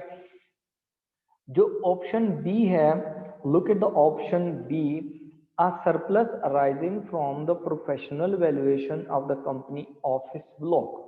आपने क्या सरप्लस किया, ऊपर वाली स्टेटमेंट ही है, उसने कहा प्रोफेशनल रिवैल्यूएशन करवाई है कंपनी के ऑफिस ब्लॉक की, ठीक है। इसका मतलब क्या है कि एक कंपनी थी, उसका एक ऑफिस था, फॉर एग्जांपल इस्लामाबाद में कर लें, कराची में कर लें, जहां पर थोड़ी सी प्रॉपर्टी की वैल्यू ज्यादा है। वो प्लेस भी ऐसी है कि उसमें जो प्रॉपर्टीज है उनकी वैल्यूज इंक्रीज हो रही हैं, तो आप प्रोफेशनल लोग हायर किए, उन्होंने प्रॉपर्टी की वैल्यू नहीं कैलकुलेट करके दे दी, इसको कहते हैं प्रोफेशनल रीवैल्यूएशन, ठीक हो क्या। तो आप प्रोफेशनल्स ने आपको कहा जी आपकी जो प्रॉपर्टी है उसकी वैल्यू जो है वो 10 मिलियन से इंक्रीज होकर 12 मिलियन हो गई, फॉर एग्जांपल ऑफिस की। तो आप उसको 12 मिलियन पे रिकॉग्नाइज करेंगे। This is revaluation gain. Revaluation reserves create होते हैं but they are not capital reserves, ठीक है। ठीक है, सॉरी, ये दे आर कैपिटल रिजर्व्स हैं, लेकिन ये भी क्या ऊपर वाला, ये भी रीवैल्यूएशन रिजर्व्स हैं, तो ये भी अनरियलाइज्ड गेन है। और दूसरे नंबर पर भी रीवैल्यूएशन रिजर्व्स हैं, ये भी अनरियलाइज्ड गेन है कि आपको उसमें कुछ कैश नहीं मिला, आपकी प्रॉपर्टी की वैल्यू जस्ट इंक्रीज हुई है। उसने कहा सरप्लस अराइजिंग, ऑप्शन सी में option A and option B both are incorrect, ठीक हो गया। उसने कहा surplus arising on the sale of patents. Patents जो होते हैं ना, ये राइट्स होते हैं, कॉपी राइट्स होते हैं किसी चीज के, ये एसेट होता है, ये आपका क्या है, नॉन करंट एसेट है। तो नॉन करंट एसेट आपने सेल कर दिया, वो जब सेल किया तो उस पे आपको सरप्लस मिला है। तो जब आप सेल करते हैं तो तब अगर कुछ चीज मिलती है, आपको प्रॉफिट मिलता है, that is known as realised gain. Next D है, C option is the correct, D option. Goodwill arising on the purchase of another business. Goodwill जो होता है ये आपका नॉन करंट एसेट होता है। ये कब अराइज होती है, गुडविल कब अराइज होती है कि आपने एक एसेट जो है उसको परचेज किया, उसके लिए आपने परचेज प्राइस पे की, परचेज प्राइस वो आपने ज्यादा पे की वैल्यू से, value of asset, non current asset, या कोई बिजनेस है, बिजनेस आपने परचेज किया, फॉर एग्जांपल आपने फॉर एग्जांपल $1,00,000 पे किया, जबकि जो वैल्यू थी ना वो बिजनेस की वैल्यू बनती थी फॉर एग्जांपल 80,000, एसेट्स की टोटल बिजनेस की वैल्यू। तो $20,000 जो है ये आपने एक्स्ट्रा पे किए, ये जो एक्स्ट्रा पे किए हैं that is goodwill, that is known as goodwill. तो यहाँ गेन थोड़ी हुआ है, ये गेन जो हुआ है ये आपने एक्स्ट्रा पेमेंट की है, ठीक है। तो डी ऑप्शन भी जो है वो इनकरेक्ट है, ठीक हो गया। गेन तो उनको होगी जिन्होंने सेल किया है, ठीक है, आपने तो परचेज किया ना, आपको नहीं होगी, परचेज करने पे नहीं होगी, सेल करने पे होगी।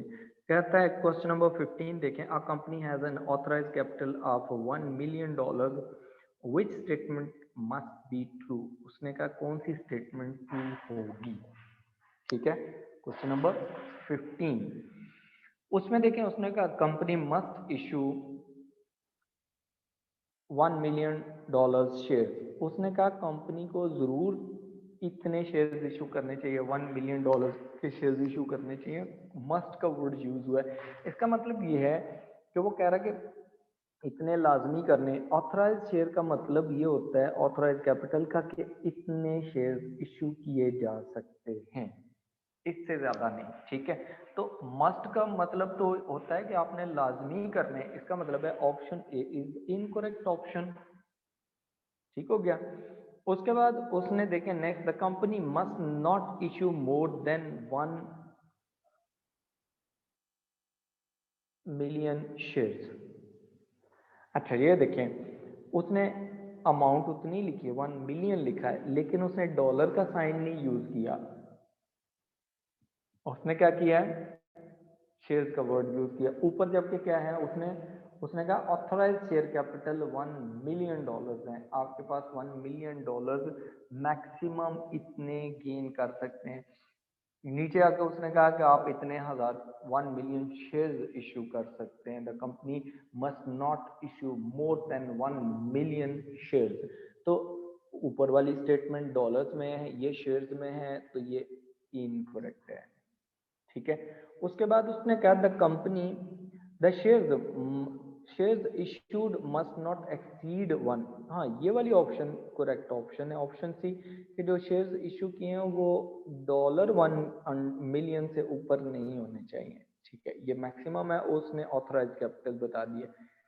उसके बाद डी ऑप्शन है the shares and debentures must not. Debentures तो आपकी लाइबिलिटी है, ये तो लोन होता है, तो और लोन की कोई लिमिट नहीं होती कि आपने कितना, वो कहीं से ऑथराइज नहीं करवाना पड़ता, इसलिए option C is the correct option, option D is also incorrect, ठीक हो गया।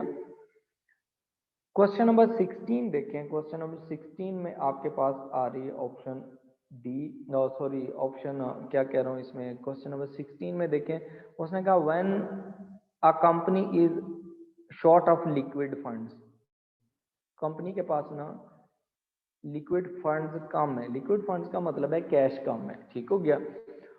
फॉर व्हाट पर्पस में द रिजर्व्स बी यूज्ड, तो रिजर्व्स किस पर्पस के लिए यूज किए जा सकते हैं, पॉसिबिलिटी है, जरूरी नहीं है, पॉसिबिलिटी है। उसने कहा है कि आप क्या करें, to finance the take over of another business, ठीक है। कंपनी के पास पहले ही एसेट आपके कैश शॉर्ट है, ठीक है, कंपनी के पास क्या है, शॉर्ट ऑफ कैश है,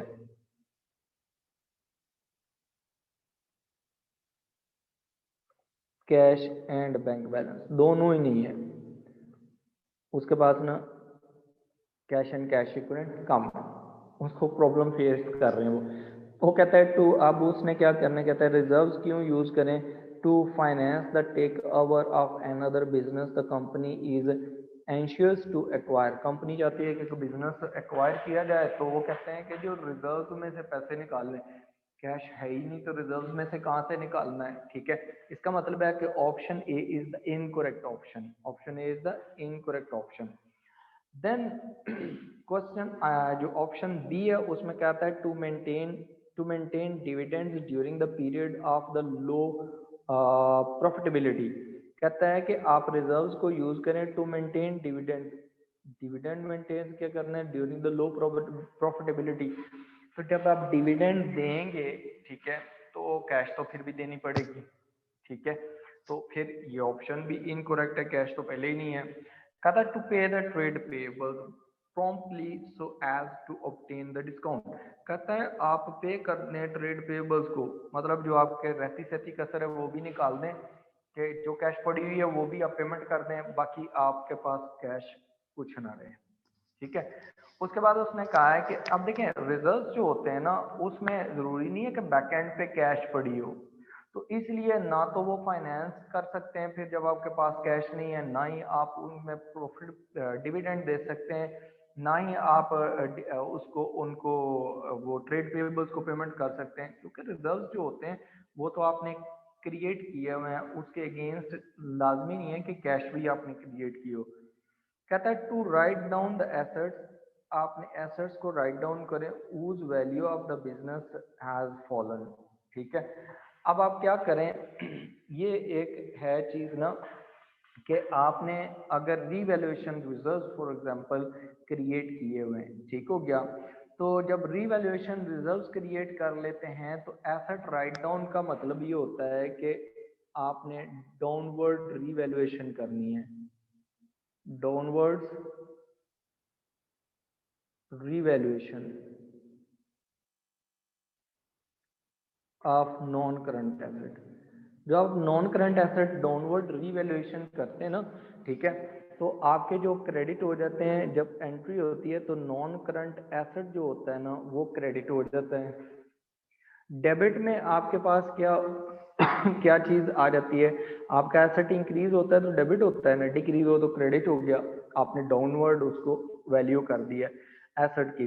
तो आपके पास एक तो एक्यूमुलेटेड डेप्रिसिएशन जो होती है वो तो आपने डेबिट करनी करनी होती है, हमने अभी जो पिछला चैप्टर पढ़ा था उसमें एक जर्नल एंट्री पढ़ी थी रीवैल्यूएशन रिजर्व्स वाली, MCQ number I think so 10 या कुछ था इस तरह करके, ठीक है। उसमें देखें अक्यूमुलेटेड डेप्रिसिएशन क्या होती है, डेबिट होती है, प्लस आप क्या करते हैं अगर आपके पास रीवैल्यूएशन रिजर्व्स पड़े हुए हैं तो उनको यूज किया जाता है, रीवैल्यूएशन रिजर्व्स उनको यूज किया जा सकता है। अगर रीवैल्यूएशन रिजर्व्स नहीं होते तो फिर हम उसको इनकम स्टेटमेंट में लेके जाते हैं, लेकिन उसने ये ऑप्शन पूछी है कि रिजर्व्स कहाँ यूज हो सकते हैं, तो जब एसेट डाउनवर्ड रीवैल्यूएशन होती है उनकी, तो उसके अगेंस्ट जो रिजर्व्स पड़े होते हैं उनको एडजस्ट कर लिया जाता है, ठीक है, यूज किया जा सकता है, तो option D is the correct option, ठीक हो गया।